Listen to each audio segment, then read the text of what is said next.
Hace una semana el gobierno federal decidió destapar un escándalo de huachicol fiscal donde la Secretaría de Marina terminó salpicada. Salpicada quizás como nunca antes en su historia. Hoy sabemos que el ya arrestado y vinculado a proceso vicealmirante Manuel Roberto Farías Laguna encabezaba pues esta red de huachicol fiscal que traía combustible desde el extranjero sin pagar el impuesto que tenía que pagar, es decir, entraba disfrazado de otro tipo de químico.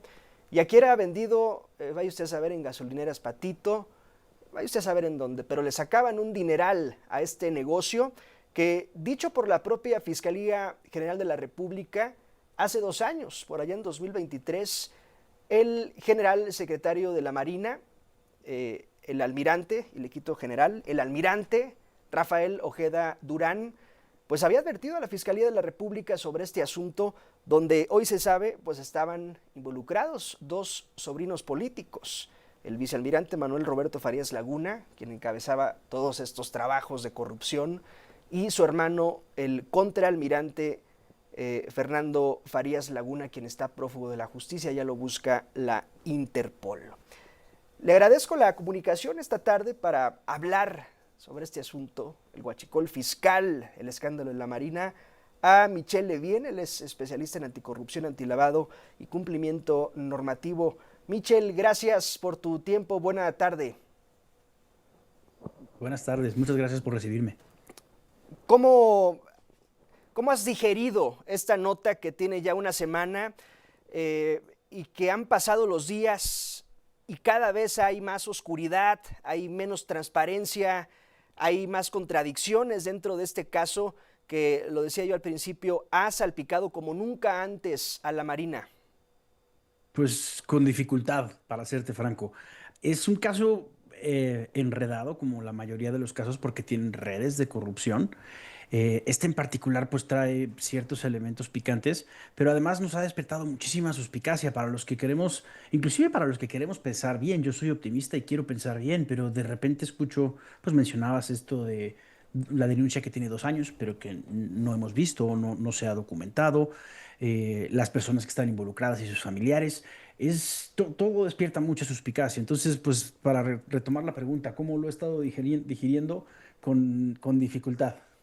Ahora, en tiempos de López Obrador nos enteramos que había huachicol, luego dijo que ya no existía, pero Sí. teníamos la idea del huachicol como que llegaban criminales, incluso hasta la Guardia Nacional involucrada en su momento en los operativos para robar gasolina de los ductos, tal cual, se robaban gasolina de los ductos. Pero ahora hemos conocido un término que ya lo conocíamos, pero que esta semana ha sido constante, huachicol fiscal. No tiene nada que ver con ductos, no tiene nada que ver con Pemex en este caso. Cuéntanos de qué va. Pues el huachicol fiscal se hace, como bien dices, no se hace en los ductos, no se hace en el campo, se hace en escritorios, en oficinas, a veces en los buques.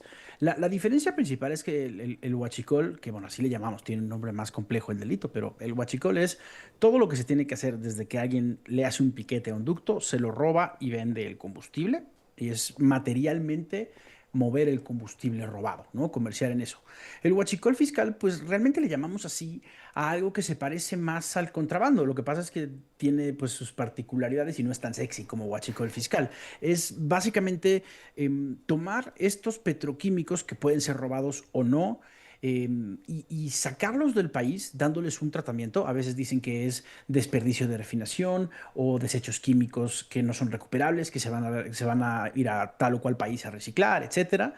Y entonces se le da un tratamiento fiscal muy barato. Me estoy haciendo el favor de llevarme tu basura, ¿no? Y Sí. los introducen en otro, ese es el primer ilícito, y después los introducen a otro país, a Estados Unidos, para refinarlo y lo meten, pues ya veremos cómo, pero seguramente no como petróleo, porque también es, o como petroquímico, sino como otros productos para reducir los impuestos. Entonces es un delito, pues sí, puramente fiscal, pero se parece más al contrabando, es usar trucos legales y a veces decir alguna que otra mentira, que Sí. no son chiquitas y no tienen nada de blancas, para que este huachicol pueda entrar al mercado normal. Esa es la gran diferencia entre el huachicol y el huachicol fiscal. Ahora, entonces, entendiendo el modus de operar de esta organización criminal, al final eran productos que partían de México, pero regresaban. Sí, bueno, puede suceder ambas cosas, ¿no? Puede ser que simplemente, por ejemplo, a mí me ha tocado ver muy de cerca un caso de petróleo que tenía cierta categoría, no era de hace varios años, no era de la calidad que se esperaba, te hablo de medio siglo, y lo sacaron del país como si fuera como si fuera desechos petroquímicos, y se lo llevaron a otro país, a Asia, a refinar, pero era petróleo, ¿no? Y ese petróleo, como sabes, le pertenece a los mexicanos.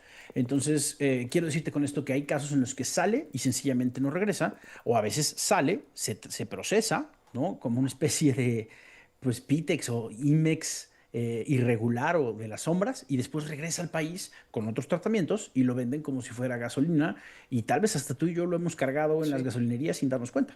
Estoy platicando con Michel Levien. eh, ¿Qué tanto le ganan? Es decir, es complicado saber cuántos buques, cuántas pipas, pero ¿cuánto le pueden ganar si el impuesto que pagan no es el impuesto regular de un combustible, sino el de un aceite, por ejemplo? Claro, y depende realmente del tratamiento, pero no nada más del tratamiento. Si solamente fuéramos, si el huachicol fiscal solo fuera, pues di mentiras en aduanas para que cueste un poquito menos, tal vez los márgenes serían mucho más cortos. Pero ya sabemos que también se mezcla con otro tipo ¿Ok? de mercancías ilícitas, ¿no? Armas, personas, etcétera. Y además a veces lo hacen pasar por mercancías que sencillamente no van a tener gravamen. Por ejemplo, me llevo desechos, me llevo basura, ¿Ok? ¿no? Entonces, ese es un factor importante. Y el otro es lo que hemos sabido por la cantidad de buques y por la cantidad de litros y la cantidad de sobornos que se pagaba 1 millón y tantos pesos por cada buque. Si solo fuera los huachicoleros fiscales dicen mentiras para engañar a las aduanas y ganar dinero, pues el margen sería más pequeño. Pero cuando también están involucradas redes de corrupción, como ya se demostró que lo están en las propias aduanas y las personas que deben hacer estas revisiones, pues los márgenes se pueden hacer gigantescos, porque tal vez pues alguien va a decir, no, pues lo que están sacando los señores en estos buques es arena de desechos de construcción o qué sé yo, desguace, lo que sea. ¿No? Y entonces no tiene tratamiento fiscal, él se lleva pues algo de dinero, seguramente en criptos o en efectivo, y entonces los márgenes sí se ensanchan. Realmente las cantidades podrían ser pues no ilimitadas, pero sí descomunales. Estoy platicando con Michel Levien. Michel, decía Omar García Harfuch cuando presentaban este resultado, que no por unos cuantos marinos la institución terminaba por mancharse. Sabemos, sabemos de los porcentajes de aceptación que tiene la Marina, de confiabilidad en todas las encuestas, sabido por todas y todos, no hay nada que ocultar en ello. ¿Crees que sí es un golpe fuerte a la credibilidad de la Secretaría de Marina? Desafortunadamente sí, porque yo comparto todavía esa sensación, esa confianza que tenemos sobre esa institución, pero el hecho de que suceda, aunque sea un solo caso de corrupción, hace que esa confianza se socave, se le van haciendo agujeritos, ¿no? Y entonces se va haciendo cada vez más frágil. Y el problema es que eso es daño reputacional, que ya sabemos está súper documentado, que es un efecto secundario de la corrupción, pero es el único que no podemos controlar, porque no se parece al dinero, no se parece a los delitos o a los delincuentes, es algo que está en el éter, en el inconsciente colectivo, y poco a poco la gente pues va perdiendo la confianza en las instituciones. Entonces esto desafortunadamente le puede hacer un daño grave. Yo no creo que irreparable, pero sí creo que le puede hacer un daño grave a la Marina, justamente por socavar esa confianza. Sí.